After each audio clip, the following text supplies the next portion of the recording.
चंद्र कृपालु भज मन हरण भव भय दारुणम्। श्री राम जय जय राम। राम कथा में रुआ सब दर्शक लोग के स्वागत बा।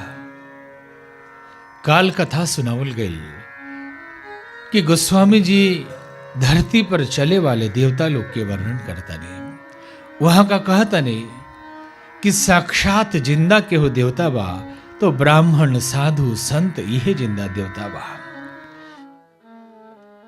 जिन दूसरा लोक में देवता रहेला लोग बहुत तपस्या के बाद कहीं जाके उनका दर्शन होला, और ये तो चलत फलत तीर्थ बानी। सारे संत लोग की गोस्वामी जी कहनी है कि जो जग जंगम तीर्थ राजो, साक्षात तीर्थ संत है। और यहो वर्णन करनी है साधु चरित्र शुभ चरित्र कपासु। साधु के चरित्र कैसन होला, साधु के व्यवहार कैसन होला। तो गोस्वामी जी लिखनी कि कपास के फूल जैसन होला। तो लोग पूछे लगल कि कपास के फूल में ना खुशबू बा ना गंध बा न कोनो रंग बा, तो उजर उजर बा। दुनिया में बेली चमेली चंपा गुलाब केवड़ा कमल एक से एक फूल बा। रोवा उदाहरण साधु के देनी है तो कपास के फूल से, काहे ना कोनो सुंदर नीमन फूल बतानी है। तो गोस्वामी जी कहने कि कपास के फूले जैसन साधु होला।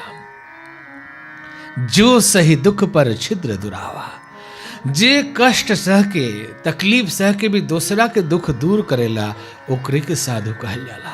और कपास के फूल में गुण बा कि कपास के फूल में कोनो रंग ना होला। जितना रंग बा सब निकाल दी तो जन बाची ओकरे के श्वेत कहल जाला, ओकरे के सफेद कहल जाला, ओकरे के उज्जर कहल जाला। और सब रंग जब मिला दिया तो ओकरे के करिया कहल जाला।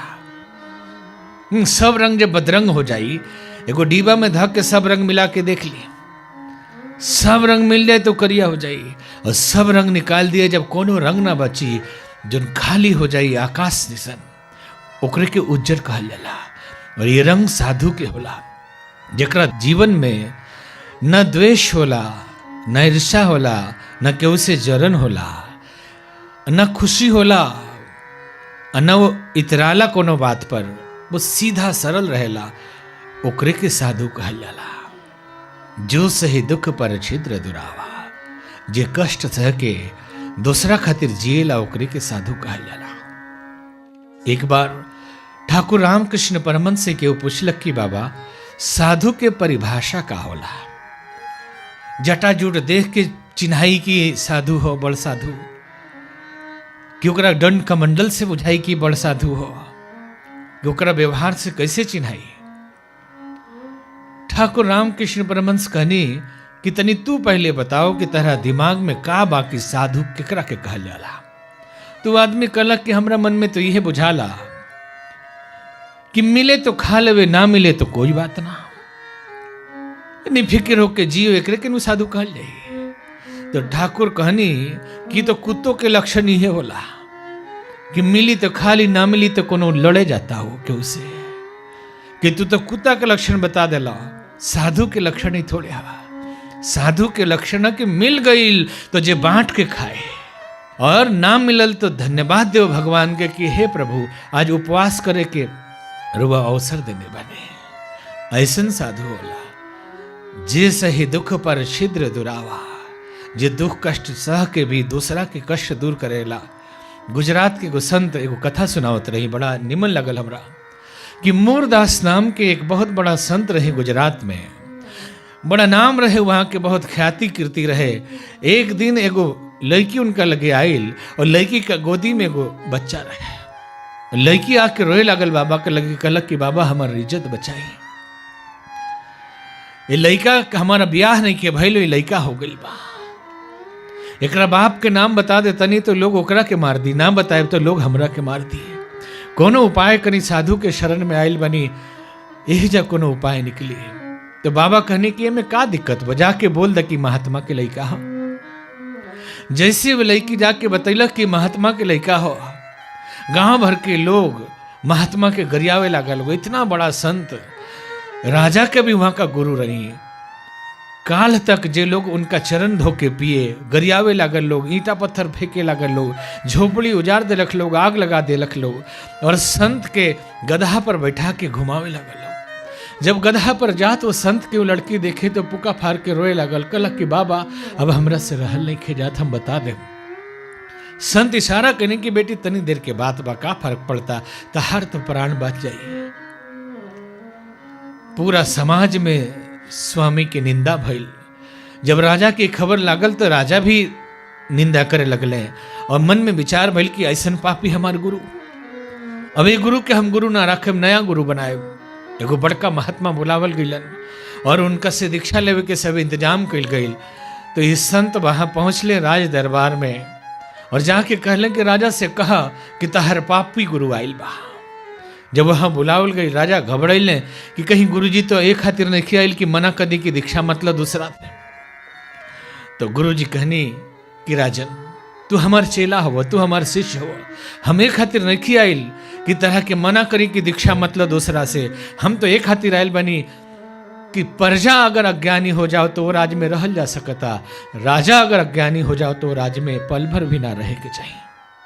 और ये राज्य के राजा अज्ञानी हो गई बा, लोग का कहला पर तू आ गई, तो हम तो ये कहे नहीं है कि तहरा राज में प्रजा सुखी नहीं खे। तो राजा कहले कि का भइल बा। तो संत के हाथ में एगो मरल बिलाई रहे, बिलैया दिखा के कहले कि राजा इहो एगो प्रजा हतार, बिलाई मर गई बिया, 3 गो एकर बच्चा दूध के बिना तड़पता रसन। तहरा ये नया गुरु में ताकत बा तो ये बिलाई के जिया दे, बस ये बिलाई के जिया दे, तहर प्रजा सुखी हो जाई। राजा घबराइले, वो गुरु जी ने कह रहे वो घबरा गए कि मरल बिया कैसे जी। जब कुछ देर बीत गई तो संत मुरदास कहले कि तहरा ये पापी गुरु में अभी भी शक्ति बा कि मरल बिलाई के जिया सकत है। और जल उठैनी और पानी जब छिड़कनी तो बिलाई जी गई। राजा चरण में गिल गनी, गुरु जी हमरा से गलती भैया, जे सही दुख पर छिद्र दुरावा, बंद नियत ही जस जके पावा। अपन कष्ट झेल के दूसरा के दुख दूर करेला, जैसे कपास के फूल के धुनल जाला, धुन के रुई के तब उससे धागा बनेला, सूत बनेला, और वही डोरा से फिर कपड़ा बनेला और लाज ढके के काम आवेला।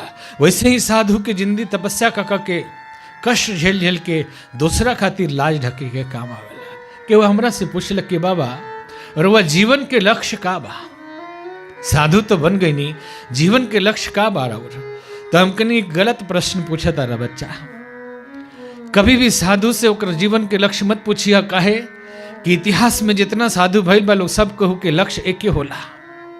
भले केहू हॉस्पिटल चलावता, केहू सेवा करता, केहू परोपकार के काम करता, केहू भजन करता, केहू उपदेश देता, लेकिन सबके उद्देश्य एक ही होला, परमार्थ के कारण साधु धरा शरीर। परमार्थ खातिर साधु के शरीर आदमी धरेला, दूसरा के कल्याण खातिर। यही से शास्त्र में लिखल बा कि नदी अपना खातिर कभी ना बहेले, गाछ अपना खातिर फल कभी ना देवेले, और साधु अपना खातिर कभी ना जिएला। उनकर जिंदगी दूसरा खातिर होला। एक खातिर कहल गइल बा कि वो लिखले बा हिंदी में कि जिया नहीं स्वयं के लिए औरों के हित जो मरना सीखा, जिया नहीं स्वयं के लिए औरों के हित जो मरना सीखा, दुखियारी पीड़ित मानवता देखकर जिसका अंतस सीखा, बना वही जग का पैगंबर, मंदिर का भगवान बन गया, गुरुद्वारे का ज्ञान ग्रंथ वह गिरजा घर की शान बन गया। औरों के हित जो जीता है, औरों के हित जो मरता है, उसका हर आंसू रामायण प्रत्येक कर्म ही जीता है। दूसरा खातिर जे जिएला वही साधु बा। साधु की जिंदगी सेवा है, साधु की जिंदगी समर्पण है। साधुता बड़ी मुश्किल से मिलेला। श्री राम जय जय राम। हमरे वो लोग के संत के महिमा सुनावत रहने हैं। लोग साधु के चरण धोएला, साधु के पूजेला, बाकी समस्या ये बा कि अपना घर में क्यों साधु मत होखो। आपन लइका साधु होके लगेला तो रोग तड़पेला। रोवा सोची मन में कि जे महात्मा जी बानी, जितना साधु बानी, केहू के तो लइका हई, वहों के माई बाप बा, वहों के अपन घर बा, सब कुछ छोड़ के साधु बनेला आदमी। यही से शास्त्र में लिखल बा, कुलम पवित्रम जननी कृतार्थवा। एक बार केहू घर में साधु बनेला तो ओकर कुल पवित्र हो जाला, 7 पुस्त होकर तर जाला और माई धन हो जाले। वसुंधरा पुण्यवती चतेना, धरती धन्य हो जाली जहां साधु पैदा होले। तीर्थ में साधु लोग अपना कल्याण खातिर ना जाले, तीर्थ के कल्याण खातिर साधु तीर्थ में जाला। साधु जब तीर्थ में जाला तो तीर्थ तीर्थ बनेला। एक महात्मा जी सुनावत रही है कि गंगा मैया तो सबके पाप हरेली, और गंगा मैया में जो पाप भर जाला वो के हरेला, वो कहाँ जाला। तो बड़ा ज्ञानी संत सुनावत रहे कि संत गंगा मैया में अपन पाप धोए ना जाला है। तपस्या करके जो शक्ति ऊर्जा उनका मिलेला वो जाले नहाए कि गंगा मैया में जो लोग पाप छोड़ गइल बा वो साफ हो जाओ। कुलम पवित्रम जननी कृतार्थवा वसुंधरा पुण्यवती चतेना। भगवान कहनी कि हम भक्त पराधीनो, कि हम तो भक्त लोग के अधीन बानी। जहां भक्ति करेला लोग जहां वही जहां हम विराजमान होनी। और यो कहने कि उधो मोहे संत सदा अति प्यारे। उधो मोहे संत सदा अति प्यारे, उधो मोहे संत सदा अति प्यारे। जाकी महिमा वेद उचारे, जाकी महिमा वेद उचारे। उधो मोहे संत सदा अति प्यारे, उधो मोहे संत सदा अति प्यारे। मैं संतों के पीछे जाऊं, मैं संतों के पीछे जाऊं। जहाँ जहाँ संत सिधारे, जहाँ जहाँ संत सिधारे, संत चरण रज अंग लगाऊं, संत चरण रज अंग लगाऊं। शोधन भाग हमारे, उधो मोहे संत सदा अति प्यारे, उधो मोहे संत सदा अति प्यारे। उधो मोहे संत सदा अति प्यारे। उधो मोहे संत सदा अति प्यारे। भगवान कृष्ण ने कहता नहीं कि हे उधो जी, संत से हमारा बड़ा प्रेम बा। आगे संत महिमा के बाद गोस्वामी जी सत्संग के महिमा सुना रहल बानी कि संत के इतना महिमा बा तो संत के साथ बैठे के अगर मौका मिलो तो इससे बड़ा और का हो सकता।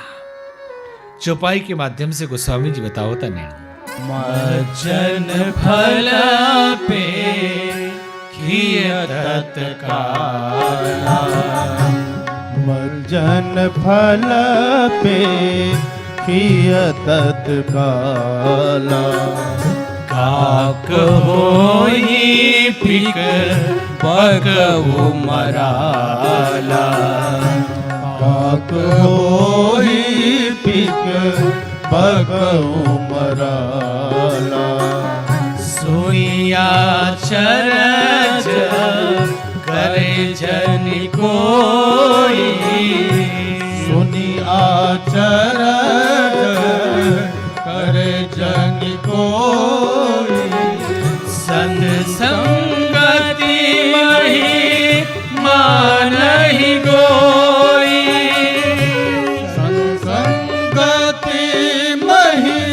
मानहि जोई। वाल्मीकि नारद घट जोनी। वाल्मीकि नारद घट जोनी। निज निज मुखनी कहीं निज होनी। निज निज मुखनी कहीं निज होनी। निज निज मुखनी कहीं निज होनी। जल चर थल चर नभ चर नाना।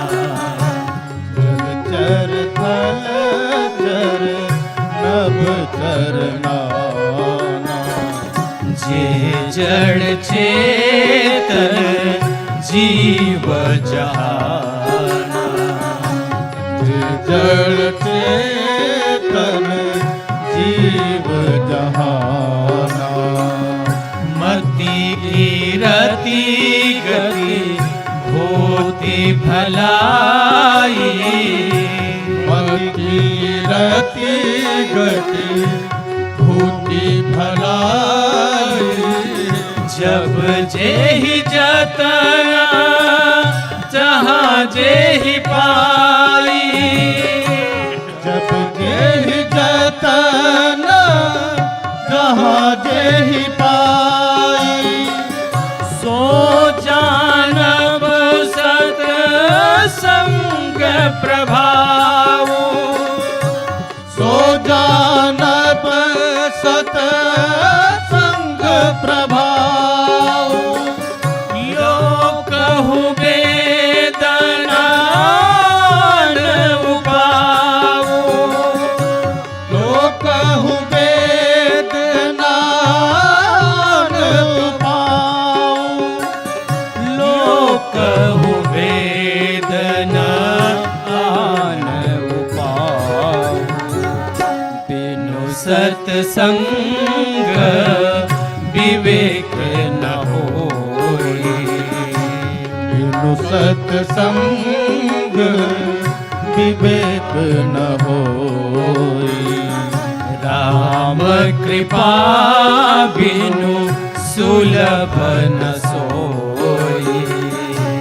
राम कृपा बिनु सुलभ न सोई। मज्जन फल पे किए तत्काला। काक हो ही पिक बकऊ मराला। सत्संग की महिमा अपार बा। कौवा भी कोयल बन जाला और बगुला भी हंस बन जाला। श्री राम जय राम। गोस्वामी जी सत्संग के महिमा सुनावतन लिखले बानी कि बिनु सत्संग विवेक न होई और राम कृपा बिनु सुलभ न सोई। बिना सत्संग के विवेक ना होला और राम जी की कृपा के बिना सत्संग ना मिलेला। कुसंग तो मिल जाई, तरह तरह के लोग मिल जाई लोग, मगर संत के संग कभी ना मिली भगवान के कृपा के बिना। लोग धन मिलेला तो खुश होलन, सम्मान मिलेला तो उनका खुशी मिलेला, मगर सच्चाई बा कि संत मिले तो बुझे के चाहे कि भगवान के कृपा भइल बा। सत्संग मिलल तो बुझे के चाहे कि भगवान के कृपा भइल बा। सत्संग से जिंदगी बदल जाला। कहल जाला कि संसार में कर्म के फल मिलेला। बाकी एगो प्रश्न उठेला कि हमने जब जानता नहीं कि गलत कैला से गलत फल मिलेला, निमन कैला से निमन फल मिलेला, तो काहे अच्छा काम हमने नहीं कर पावत। तो लोग ये कहला चाहत तने हमो कि निमन करी, बकीर गलत हो जाता। या हमरा कर्म के प्रेरित करेला, हमरा कर्म के चलावेला। तो संत ज्ञानी जन कहनी कि हमनी के सोच जौन बा वहे कर्म बनावेला। हम जैसन सोचे नहीं वैसे ही काम हमनी से होला। तो निमन सोचे के चाहिए, अच्छा सोचे के चाहिए। तो फिर एगो प्रश्न उठल कि हम तो चाहता नहीं अच्छा सोचे के, बकीर बीच बीच में गलत विचार आ जाता तो हम का करिए। ये अभ्यास है, ये संग है, आदमी के जीवन, ओकर व्यक्तित्व, ओकर सब कुछ संग के फल है। कुसंग में जाए तो जिंदगी खराब हो जाई, सत्संग में जाए तो जिंदगी बदल जाई। जैसन विचार मिली वैसे ही कर्म होके लागी। गलत विचार के साथ रहे तो गलते कर्म होई, गलत फल मिली। और निमन विचार के साथ रहे तो निमन कर्म होई और निमन फल मिली। सत्संग की महिमा अपार बा। सत्संग की महिमा कथा के माध्यम से और आगे कल चलत रही। आई साथ में भजन करी, 2 मिनट भगवान के नाम के कीर्तन में डूबी।